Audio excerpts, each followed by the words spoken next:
Welcome to a special bonus episode of Above Deck. Today we are joined by our incredible producer, Grace Dunbar. Grace watched this season of Med, so we want to get her thoughts on the season. Thanks for joining us, Grace. Hi, thank you for asking me to be on. I'm very nervous, but excited. You're used to being behind the scenes. Yeah, I'm used to watching it all, not being in front of the camera. So today we'll be recapping season 9 of Below Deck Med in the style of Stefon from SNL. And in Hot Tub Convo, we'll discuss Joe and Jono's Watch What Happens Live appearance, Mean Girls, and what happened with Nathan and Gail after the show wrapped. You can listen to past Stefon recaps on episodes 23, 47, 67, 93, 110, and 132. Without further... What? Sorry. We've done that many? Yeah, can you believe it? And we even skipped some. Oh. Without further ado, we give you our Med Season 9 recap, Stefon-style. Despite the cost of travel, thousands of tourists are flocking to Greece this fall for the ancient ruins and yacht cruising. Here with some tips for visitors is our super yacht correspondent, Kelli. Hey.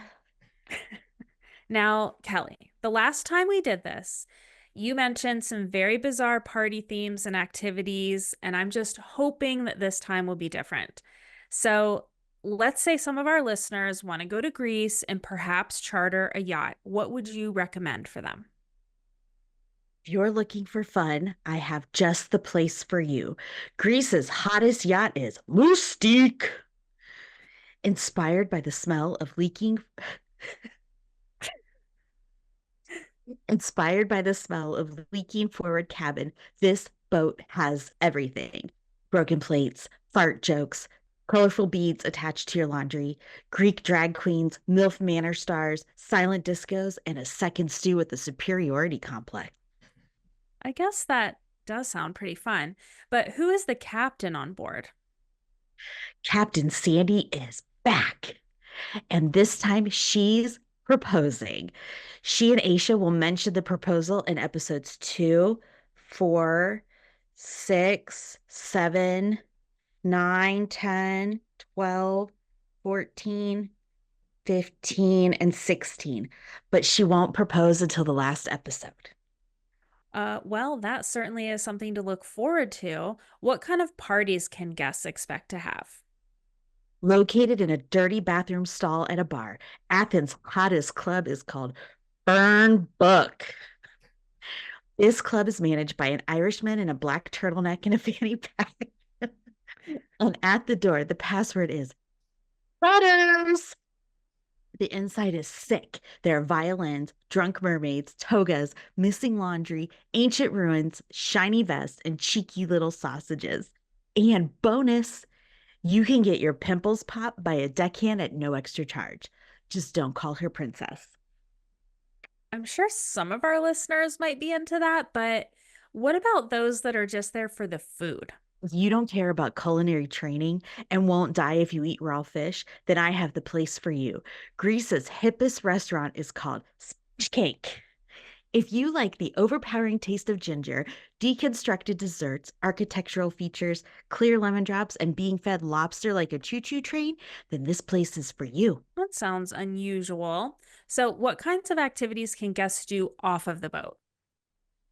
Athens' most exclusive tour is called Wine Bar with the Side of a Flash Flood. It's so dangerous you'll be asking the... Sorry. It's so dangerous you'll be asking the van to turn around before the road washes out. And if that's not exciting enough for you, the crew will take you up close and personal with some wildfires. Okay, so what if someone's interested in working on this yacht? Sarah, Moustique is hiring. Yes. Okay. If you love balloons, arguing about yacht hierarchy, have wild eyebrows, take pictures of your own feces, and know the difference between a fish knife and a butter knife, and are willing to make out in the backseat of a van on camera, like it's nothing new, then this may be the place for you. Okay. I think we're going to try to wrap this up, Kelli. You know, we asked you here today to tell us about visiting Greece and chartering a yacht in the Med. And you've told us things that sound like the musings of a drunk yachty on a reality TV show. Accurate. Okay, well, we'll try it again next time. Thank you for that overview of yachting in Greece. Kelli! Good job. So, Grace, we want to get your thoughts on this season of Med. I know you've watched other seasons of Med, right? Because of Captain Sandy and Malia being part of Hurrdat. Yes. And I actually started with Sailing Yacht back in the day. I think it was during COVID. It was the first season of Sailing Yacht. So that's how I got introduced. And then I took a break. And then once I got here and we had so many guests, or I guess cast members on the network, I was like, I should get back into it. So yeah, and then I got back into Med. Wow. Okay, Awesome. so you started with the first season of Sailing Yacht. So are you totally caught up with Sailing Yacht? Have you watched all of them? No, I have not. Okay. Did you watch season 2? No, I just watched season 1. Oh, well, season 1 is completely different than 2, 3, 4, and now we're going into 5. Definitely 4. How is it Definitely different than 4. Well, except for Captain Glenn, it's an entirely different cast starting with season 2. And they kind of stick with the same chief stew, engineer, first mate, pretty much like throughout. Okay. So, and it gets really, really good starting like season 2, 3. Okay. So, do you think I need to go back and binge all those seasons before this next one comes out? I would recommend it. Oh no. I mean, it comes out on the 7th, so you got that's 5 days away. If you in a pinch, you could start with season 3, I think, but definitely, yeah, you could start with season 3, but season 2 will give you a lot of background on Gary's behavior, I think. Because I definitely want to be caught up with you guys, because I have to say it's a lot more fun when I understand what's going on. Yeah. So yeah, I think I'm gonna be busy this weekend. Okay, that sounds good. Binging. Do you feel like not a lot of people your age watch Below Deck in general? Maybe. I mean, I know that none of my friends watch it, which Okay. is pretty unfortunate. Do they watch The Housewives and like other Bravo things? Yeah, they like the Love is Blind stuff, like the dating reality shows, which I'm not really a fan of. I can do The Bachelor, but I'm trying to get people on the Below Deck train. Okay, gotcha. We've definitely felt like it's more people in their like 30s, 40s, 50s plus that seem to like really get into Below Deck. Yeah, I would agree. My friends' parents watch it. Yeah, it's like people's parents and grandparents. They're like, oh, my grandma loves that show. I've been trying to recommend it to my boyfriend because he likes water and boating stuff. So I'm like, this is the perfect show to watch. Exactly. And yeah, so it's a perfect show to watch together. What were your overall thoughts about this season of Med? Overall thoughts, I was very happy with all the drama that was going on. Every episode, it ends with a cliffhanger, and maybe all the other seasons are like that, and I just haven't noticed. But the screaming matches, I live for that stuff. That's hilarious. Oh my gosh. Who is your favorite cast member from this season? By far, Aisha. Yeah. She is absolutely hilarious, and she does the job, and I think she's fair in terms of her stews. So she's definitely my favorite. And then probably next would be Gail. Yeah. Yes. I love a woman on deck.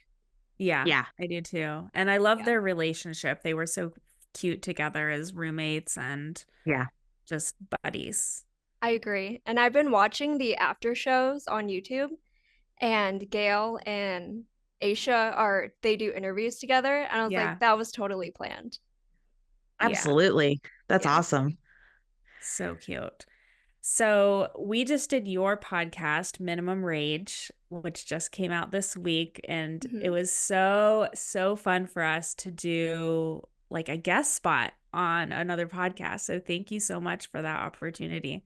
Absolutely. Yeah. I knew you guys had very interesting and fun backgrounds in terms of job resumes. So, and we also, Jocelyn is my co-host on that show, who also works for Hurrdat. And she is familiar with your podcast. So I was like, let's just have Sarah and Kelli on because they're hilarious. And we can talk about Below Deck. It was great. I loved it. It was so much fun. I've never been interviewed before, like in a non try to get hired kind of way. Right. In a fun way. Yeah. Yeah. So what other things can people look forward to for the rest of this season of Minimum Rage? We have a lot more coworkers, like Hurrdat coworkers come, because our team has slowly been building. And so we have 2 guys who are really funny, really fun. They're around our age. And so they kind of get the Gen Z humor. We talk about Taylor Swift in one of the episodes. All right. I know we have some Swifties in the chat. And yeah, it's kind of like, I hate to say the same old stuff, but we talk about jobs. That's the premise of the podcast, and just sharing funny stories. And it's funny because everyone has different backgrounds and different jobs. So you can't really expect everything, but yeah, fun surprises. I can't wait. Yeah, I'm totally hooked. And even though I lived our episode, I still have listened to it and I like laughed the whole time. It was so fun. I know. Yeah. I've realized that you kind of just black out when you're recording. Yes. And we did record it like a couple months ago, so that's fair. Yeah. Well, I will drop a link to that in our resources in our show notes so people can listen to that. And it's all over our Instagram page too. I've been enjoying all the clips. So yay, I'm glad. And it's such a good premise for a podcast too, because you can literally talk to anyone that's had a job, I guess. I know, literally anyone. But the irony is that we've been struggling to get guests because we kind of just like, that's why we've been recruiting our coworkers because they're right here. But my friends aren't really used to being on camera or talking. I'm like, it's fun, it's loose, just come on. So it's we're wrangling people slowly. Just so like a FaceTime call. That's it. Yeah, I mean, exactly. Yeah, I forced my older sister to come on, and I think she had a good time. Oh, good. Okay, I can't wait to listen to that one. That sounds great. So if we have recommendations for people that you could interview, would you want us to like send people your way? Yeah. Okay. We'd love that. Trying to think about people with some interesting jobs. I know. I have one of my other clients. She's a podcaster as a doctor. So we're going to have her on. Yes. Yeah. Sweet. So I'm so excited for that one. That'll be interesting, especially from the perspective of a woman. Yeah. That'll be really interesting. Yes. She has some great one-liners. So it's time for Hot Tub Convo, where we discuss what's happening with our favorite Below Deck cast members. Sarah, Grace, I finally watched Mean Girls all the way through from beginning to end. Yay. And what did you think? It was cute. I mean, it was fun. And I was like, oh, don't talk to Regina. She's mean. Like, she's not going to be nice to you. She's just trying to get dirt. So I was watching it while I was making meals for the volleyball team. So, you know, I'm just chopping away watching. It felt very real, to be fair. Like, I was taken straight back to high school. You know, like the quirky kids and stuff. But I don't know. Like, I feel like it's a very important movie that everybody needs to watch. Clearly. And you are going to realize how many times it's quoted, like not just in this season of Below Deck, but in life. Okay, so between Mean Girls and Step Brothers, we've got all the quotes set up for Below Deck. Yeah, no, it was a very good movie. I like Tina Fey's character. There's nothing wrong with that movie. It's a little too real, maybe. But. Yeah, I wasn't sure which one you were talking about, the new one, but you're talking about the old one. The old one. I'm talking about the OG, Lindsay Lohan. The one that came out 20 years ago. That long ago? Yeah. Holy moly. Yes, which explains why I didn't see it. Because. Gotcha. You were busy. We'll talk about that off camera. So. Wow. Well, I'm so glad. And I haven't seen the new Mean Girls yet. Have you, Grace? I have not. I haven't heard great things about it. So I'll watch it once it's on Netflix for free. Okay, that sounds good. I have seen the musical at the Kennedy Center and it was hilarious. It was really, really good, like very good musical. So I have high hopes. We'll see. Okay, so what movie do I need to watch next? Oh, I'm yeah. not watching Jaws or Taken. I'm just saying that right now. Okay. Have you seen Bridesmaids? Yes. You know what I haven't seen? Bad Moms. That one's okay. It's okay. Yeah. Okay. I don't know that it's like I've heard Bad see. Moms Christmas is even better. Okay. I think I have seen both, but they're not very memorable to me for some reason. I don't know. Okay, well, let me know. We need to give you Put it in the another chat what I assignment. should watch. Oh, what about Outer Banks? Did you finish Outer Banks? No, I have not. Okay. But I will. What season are you in? It's been volleyball season. I don't get to do anything extra. Yeah. I got you. Barely get to sleep. Yeah. Okay. We're almost there, friends. Stay We're in tuned the home because stretch. the new season comes out like this month. So just FYI. Can I tell you that I love watching John B's Instagram? Yeah, he has a great How old is Instagram. he? Wait, first, time out. How old is he? I don't know. How old do you think he is, like Grace? In his 20s. I'm gonna guess 28. Yeah, probably late 20s if I had to guess. As long as he's out of his teens, I'm fine. He's playing somebody much younger, I'm sure, but yeah. Okay. He's 32. Oh, okay. Whoops. So yeah, you're good. All good. So I saw that Hayley from Below Deck was with our friend and charter guest Trossey, John Trossey, and they were at Dancing with the Stars this past week. And I just thought it was really cool to see them there. And I would have loved to see Phaedra and like in person and that Olympic rugby player, you know, the girl I'm talking about. Yeah, Alana. Yes. Alona. Anyway, she's amazing. I love her. Yeah. I love looking at her like strong body. She's like so muscular. I think this might have been the night that Anna Delvey said that she would take nothing away from this experience. She's a hot mess. We have a comment from a listener. Matthew W. writes, I thought it was a decent season. I really hope Bravo decides to give Ellie the chance to be Chief Stew or bring her back when she's reached the title. Also, if it wasn't Aisha as Chief Stew, how do you think this season would have gone with Hannah as Chief Stew? I think there would have been a funeral at the end rather than a wedding. Well, Matthew, I have to say, I think you're on your own with the opinion that you want Ellie to come back as Chief Stew. Unless you want to see her fail miserably. Yeah, I just don't think that's going to happen. But can you imagine if Hannah was the Chief Stew? Like, there's no way. Hannah would have shut down that stuff with Ellie so fast. Ellie would have been gone, I'm sure. Yeah. So is Hannah, she's the one that left, right?